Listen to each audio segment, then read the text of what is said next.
Welcome to Rich Planet TV. I'm Richard D. Hall. If you've seen any of my recent lectures, you will know that it is my hypothesis that a group or groups who control the UK government, the Crown and the media are running a very subtle yet highly damaging subversion and demoralisation campaign against the general public and are using a range of techniques.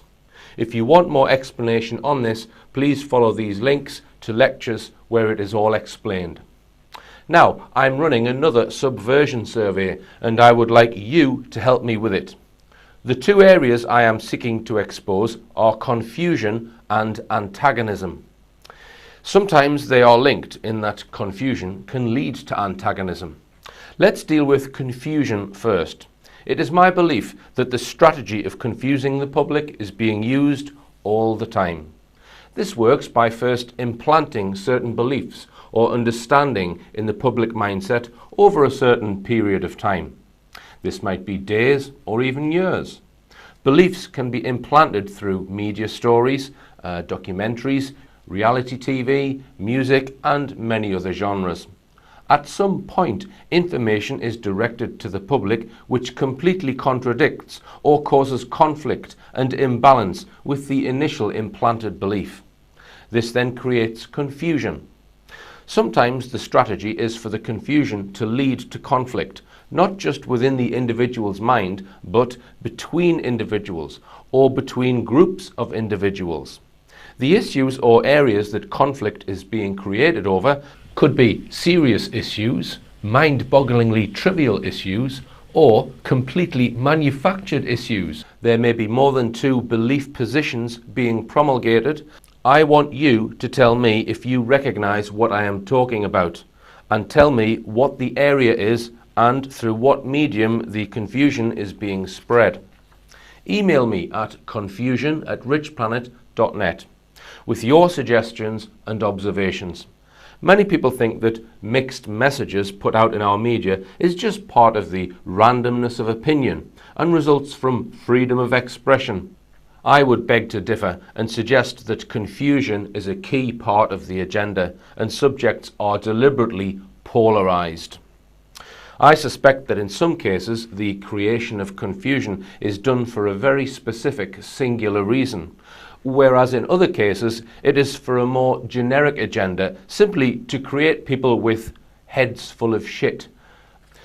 The second part of the subversion survey is to report on strategies being used to create antagonism within society.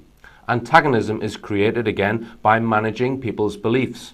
There are many ways this is being done, but one method is to create prejudice or cause existing prejudice to be grossly exaggerated by making people feel hard done to. This can be done by, on the one hand, using propaganda to make people desire or covet what they don't have and probably will never have, and at the same time in some other propaganda portraying undeserving people being unjustly rewarded. Once you are antagonized, your thinking becomes primitive and your behavior is then much more easily manipulated. Reach for the pitchfork. If you want to report strategies being used to increase levels of antagonism, email me at antagonism@richplanet.net. I will draw up league tables for the top of the pops of both confusion and antagonism. Over recent months, I have been investigating more animal mutilation incidents. Those who are not familiar with this phenomenon, you can get up to speed via these links. Since 2015, there have been a number of horse mutilation incidents in the UK, at least 6 cases that I know of. One of the injuries on the horses that keeps turning up is very peculiar. In 2010, along with David Caton, I reported on a case in East Sussex. The animal had had its chestnuts surgically removed. Chestnuts are small, redundant lumps on horses' legs, which are thought to correspond to the wrist pad of dogs, although I think there is some contention over this point. Horses sometimes have them trimmed because they can look unsightly. Here's a clip from the 2010 documentary. It is safe to say that the mainstream media's coverage of this event is totally assumptive and not based on any of the facts. They are drawing premature conclusions based on the limited information that the police have decided to give them. A knife attack. This was not the opinion of animal mutilation expert David Caton.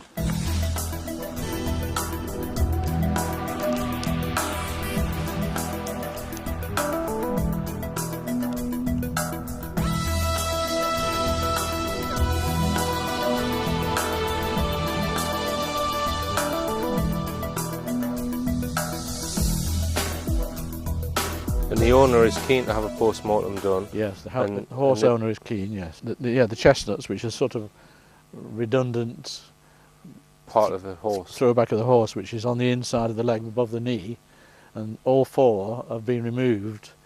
Yeah. And these are just little sort of £2 coin-sized lumps on horses' legs called chestnuts. Yes.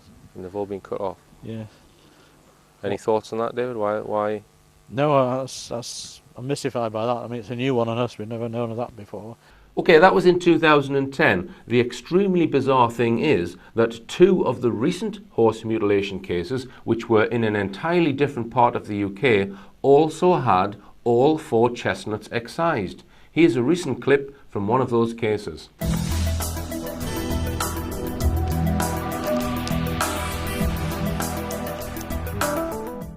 There's no obvious cause of death because the chestnut removal and the ear would not cause it to die, so something's killed it. No, that's like you said. It's interesting to know how the horse has been put down. So at least 3 horses that we know of that have been killed and mutilated in the UK have had all 4 chestnuts excised. In all cases, there was no sign of the chestnuts, so in each case the perpetrator has taken them. I hope to report in much more detail on the recent cases in my upcoming lecture tour, but I'd like to throw this out to viewers to give me your theories on why someone or something would need to excise the chestnuts from horses. We are baffled. Now, about 4 years ago, I went to a small observatory on top of a hill in a remote part of Wales called the Spaceguard Centre. An observatory which claims to be searching for near-Earth objects which might pose a threat to humanity. I've been given information by a particular researcher who claims this observatory could actually be being used as an observation post for animal mutilation cases, and the NEO, or near-Earth object story, could just be a cover. Apparently there have been many animal mutilation cases in that area. I went along to the observatory one day when it was closed to the public. In the grounds there is what looks like an ancient stone circle, but it was actually built in 1997 and intriguingly is called the Diana Circle. Telescope dome, which I think is a 24-inch refractor, and it overlooks these valleys. Just gonna have a look at the stone circle.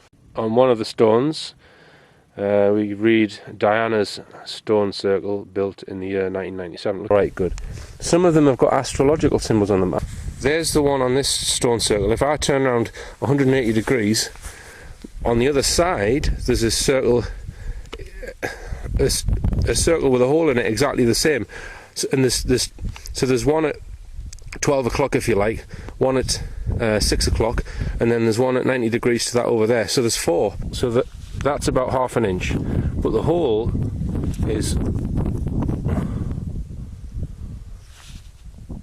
getting on for 2 inches. The depth of that hole, and I would say it's about maybe half an inch in diameter, which are all sort of pointing towards this ball. On one of the stones there's holes going right the way through it. The question is, does this stone circle have function as well as form? That's the question. What are these holes for? Are they just decoration? I wonder if it's attached to a huge Van de Graaff generator underneath and maybe charges up and then floats off at night. It's very Bob Lazar.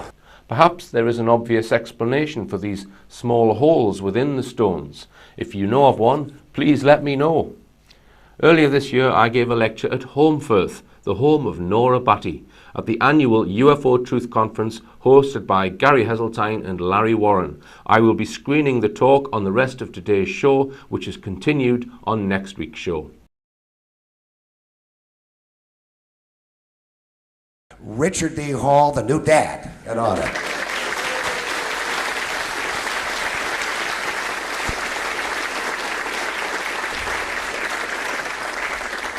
Thank you, Larry and Gary. It's been quite a year for me because not only do I have a son, but I also lost my father. So I guess that makes me the boss now. Okay, so I'm going to put a rating on today's talk. Today's talk is rated PG. That's because there is some mild swear words in there and some animal mutilation images. So just put that warning on it first. So it's great to be here in the hometown of Nora Batty and Gary Heseltine. I don't mean at the same time, right? Okay, now what are we going to learn today in my talk? Well, I've tried to summarize it in one phrase. This is what we're going to learn today. If you accept information without evidence, expect shit. Now then, I've made a number of films over the last 5 or 6 years, and I'm just going to go through them just to start off today's lecture before we get into the core of what I'm going to talk about. In 2009, I made a film called The Gateshead Grey. Now this was a story of a chap who alleged that in 1940 he witnessed a flying saucer, or it was an egg-shaped craft, land in his street, and he alleges that he was taken on board it, that he was examined. Incredible story, and this was a very popular film. Now Gary Heseltine actually wrote a detailed précis of this case before I made this film, and that was one of the things that inspired me to make the film, because Robert Hall lived within a few miles of where I lived, and my quest in that film was to try and find corroborating evidence to back up what he was saying, which wasn't easy considering it happened in 1940, but everything that he said that I could verify from independent sources was true. So he's either the best fabricator in the world, or there's something true about this case. Then in 2009 I made a film with David Caton, you saw him earlier today, called Silent Killers, and this charts the work, much of the work of David Caton and the Animal Pathology Field Unit. Then in 2010 I thought I would tackle the crop circle mystery, but not really in a way that most people have tackled it thus far, because what I did in my film, I exposed the circle makers. So this chap here, John Lundberg, I provided what I would say is a vast amount of circumstantial evidence suggesting that he was linked to MI5, a lot of evidence. You might ask the question, well, why the hell does MI5 sponsor and fund the crop circle phenomenon? Well, it's all to do with the muddle up and the cover up. Because as David Caton said earlier on, to find a genuine crop circle now is nigh on impossible. And that's because the subject has been disinformed by the likes of John Lundberg, making hundreds of crop circles every year, while he himself, 1992 was when he started making them, but there were people before him who I suspect were also linked to MI5. So to me, the actual truth behind the crop circle mystery, there's something really important that they do not want people to know about, in my opinion, with this. I then made a film at very short notice, because I got a telephone call from somebody who'd had a horse mutilation case turn up on their land. So I jumped in the car, picked David Caton up in Manchester, and we went down and we made a full hour-long documentary about this poor horse Rascal. And you can see here the classic jaw strip incision. Now, we've just had a case very similar to this case turn up less than 2 weeks ago in Leicestershire. Here's the news article here. It says, horse killed in barbaric blade attack in Syston. And of course, the media always get it wrong. It's not a barbaric blade attack. Now, I've been in touch with the owner of this horse. I've spoken to her at length, and she's given me quite a lot of details. And she's been getting the usual runaround from the authorities. there was indecision over whether this horse was going to get sent for post-mortem. Eventually they decided that it needed a post-mortem. But the woman who owns the horse thought she would get a copy of that post-mortem on the afternoon that it was done. Normally it would only take a few hours. And I think she's still waiting. In this article is the 8th of September. So it could be the same as what happened in the East Sussex case, where the owner was never given a copy of the post-mortem. But the people carrying out the post-mortem on this case, they did let a few things slip to the horse owner on the phone, and we've managed to establish certain facts about the case. The first interesting thing was that this horse had all 4 of its chestnuts removed. Now, chestnuts are these lumps on the side of an animal's leg, and strangely the case in East Sussex, also all the chestnuts were removed. We also had the classic jaw strip, and we also had the ear excised, so there's some clear similarities. Same age as well, it's a 2-year-old horse. Now in this case, I'm just going to, because I got some high definition images off the owner of this horse. This is just 2 hours drive from here, less than 2 weeks ago. Now we can see there the incision, which is very interesting because the pathologist carrying out the post-mortem actually said that there was massive trauma to the neck, which you can actually see here. Okay, so that's internal. Now, if that trauma was penetrating trauma rather than blunt trauma, what it means is that this hole here has probably been used to extract tissue or organs from the inside of the neck, which is why there's trauma within there. And they said, we can't understand this trauma, so we're going to send it for a CT scan. And this woman has not received a copy of the post-mortem. So here's a closer-up image of that hole. Now, I'm just going to read you, David Caton did a very rough preliminary report on this, and I'm just going to read a little extract from it. It says, I think it is possible that the 5-inch diameter hole about the right ear was cut primarily to facilitate extraction of a number of neck organs further down the neck. There are 2 closely spaced, deeper-looking cavities within this incision. Maybe the unknown organs have been withdrawn via these cavities. Now, if that's the case, and if the trauma in the neck was penetrating trauma, that means these organs have been removed while this animal was still alive. And all we get in our media is that it's just some nutter with a knife attack. You're not going to find this in our mainstream media. Okay. Now, the next film I made was called The Berwyn UFO Cover-Up Exposed, sometimes referred to as the Welsh Roswell. Now, probably Britain's second most famous UFO case after Rendlesham. This is Scott Felton, who tirelessly investigated this case for years and years. On the left there's an artist's impression of this 15-meter diameter sphere which came down gradually and landed on the side of the mountain and stayed there for over an hour. Now, the other aspect of this case was that sometime before this object landed, there was another object crash landed. Now, the British Geological Survey have tried to muddle up this case and say there was an earthquake. There was definitely no earthquake in the Berwyn Mountain case. Something crash landed. People even saw the thing coming down before it crash landed. There was a massive earth tremor, and then mysteriously this object came and sat on the side of the mountain. No one knows what it was. I don't know whether it's terrestrial or extraterrestrial.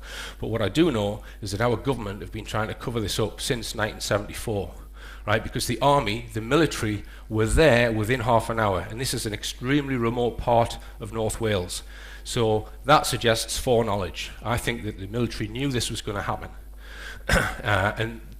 You can see in the artist's impression there, that's torchlights going towards the object of the military. Now, Scott Felton here, he took part in a documentary in 2008 for Channel 5. He spent a whole day with the documentary team. And right at the last minute, the producer of the documentary was told, you've got to cut out all of Scott Felton's contribution to that documentary. So there's definitely been a cover-up on this case. But if you want to find the facts about the case, it's all in my film, The Berwyn UFO Cover-Up Exposed. All right, then in 2012, I investigated some very interesting UFO sightings in northeast Lincolnshire, which has now become known as the Lincolnshire Triangle. Various different types of UFO have been seen there, and in addition I was intrigued because right next to where all this activity had been going on for about 4 or 5 years, there was one of Britain's biggest ever sheep rustling incidents. So 1,500 sheep allegedly went missing overnight. So my hypothesis was perhaps the two are linked. And I made a film all about this in 2012, and I'm going to talk about further missing sheep cases that have happened in Lincolnshire today. Alright, the next film that I made was called Almost Identified Flying Objects, which predominantly covered cases of football pitch-sized flying triangles, many of them over the UK. I gathered lots and lots of witness testimonies, but also in Belgium and in other parts of the world. And the fundamental argument of this film was not, hey, we're being visited by ETs, but it was, these objects are definitely in our skies and they're unacknowledged by our visible government. It's fact, absolute fact. I don't know who's piloting these things, but I think our government should be concerned about them and they should be investigating them, because they're definitely there. But they always try and push the argument onto, ooh, is it an ET craft or is it man-made? That's really not the argument at this point.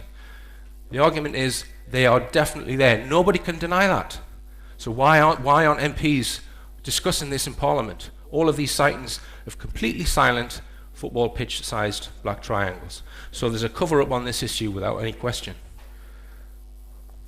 Now the next film I made was a very dark film called UFOs and NATO, which continued on from the work of animal mutilation, and it really centered around the testimony of a black ops soldier who contacted someone called Derek Goff in 1997 and gave him information on a unit that he was in, which was used to clean up after human mutilation cases and recover those bodies and make sure that they were never seen by the public or the authorities. He alleges that the team he was in was led by a NATO group and that he was hand-picked for this particular operation. Now, what I did was I wanted to try and speak to this military person myself, because only Derek Goff and Tony Dodd had spoken to this guy. So I wanted to get to the source, and it took me quite a while. It took me 2 years of sweet talking Derek Goff to get the guy's name and address, and then it took me well, quite a bit of Dutch courage to go and knock on the guy's door, but eventually I got to speak to him and I met with him 5 times, and all of the disclosures from this are in this film. This is a reconstruction of 2 bodies of a young man and a young woman which were allegedly found. I think I've traced it because I think I've got a corroborating newspaper article in 1990, August 1990, on the Brecon Beacons. Okay, now I then decided to have a diversion from the subject of UFOs because I wanted to make a film which would really attack our woeful mainstream media. And I don't think UFOs is the best subject to attack the mainstream media on, and neither is 9/11 and other subjects. But the subject of Madeleine McCann, I thought was the best sort of Achilles heel, if you like, in the establishment media machine, because there's not a person on this planet doesn't know who that little girl is. And if you research the case, it becomes blatantly obvious that this is another cover-up. So I went out to Portugal, I investigated the case, I spoke to a lot of people, and I made this 4-hour documentary which reveals the true story of Madeleine McCann. In 2015, I also made a film about a lone gunman incident which I smelt a rat on from day one. This was a taxi driver, perfectly peaceful taxi driver, no background of violence whatsoever, gets out of his bed on a glorious summer's day and he goes and shoots 12 people cold-blooded murder of 12 people, driving around in his car, shooting them supposedly at random. Now I've uncovered evidence in this film that there was at least one other gunman, right? And I do think, based on a lot of the witness statements, because I've spoken to a lot of witnesses in this case, that he was under some form of mind control.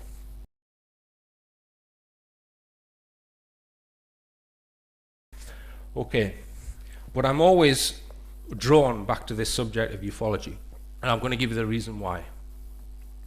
The reason why I'm always drawn back to this subject is because I believe this subject can provide the answer to the question of what is man's true genetic and spiritual origin. What are we doing on this planet? How do we get to be here on this tiny planet? What is the real sequence of events which brought the human race to inhabit this planet? And this subject, I think, is the only subject which can shed light on that question. And you've got to admit that's the biggest question that we face. Where did we come from? Because the two usual avenues that people go to try and find answers to that question are science and religion. Now, if you consider science, science has handcuffed itself to this flawed theory of evolution. If you operate in a scientific field, you're not allowed to talk about human origins unless your theory fits nice and snugly with Darwinian evolution. And I think that theory has got holes all over it. If you look at religion, well, religions have been rewritten by human beings for the agendas of human beings. And that's the reason why I don't think religion can provide the answer. But ufology is an extremely open-minded subject. And I don't think I have to tell the people in this audience why this subject can possibly bring about answers to those really important questions, the ancient astronaut theories and things like that. And one person who's written about and spoken about human origins for a big part of his life was Lloyd Pye. Now, I was fortunate enough to meet and interview Lloyd Pye in 2010.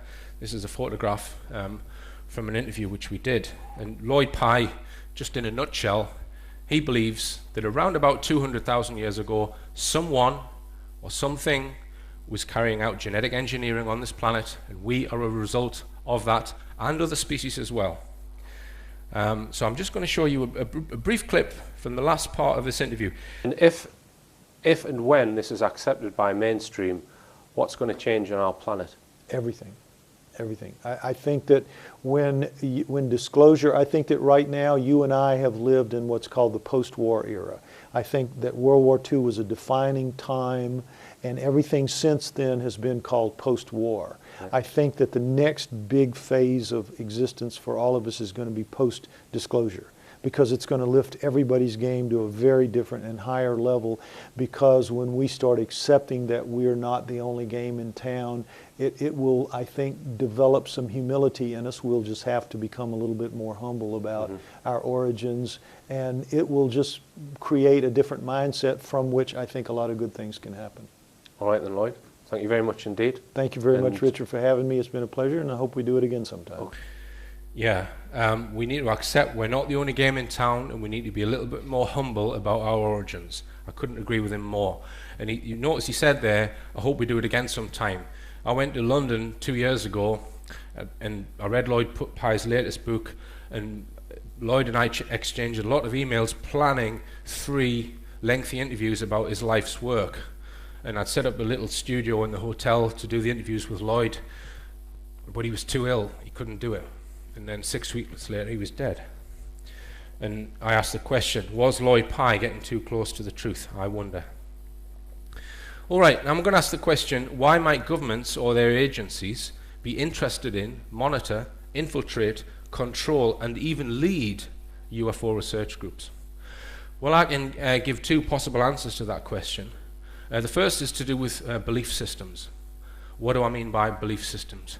Well, your beliefs very much control your actions.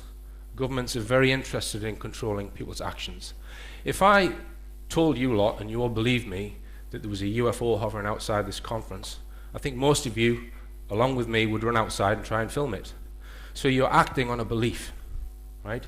So your beliefs very much determine your actions. Governments, we know, they want to control people, they want to control their actions. And they can do that by managing people's beliefs. Now, if you think about, let's say, belief systems of the past, religions. All religions talk about a creator. And that creator created the earth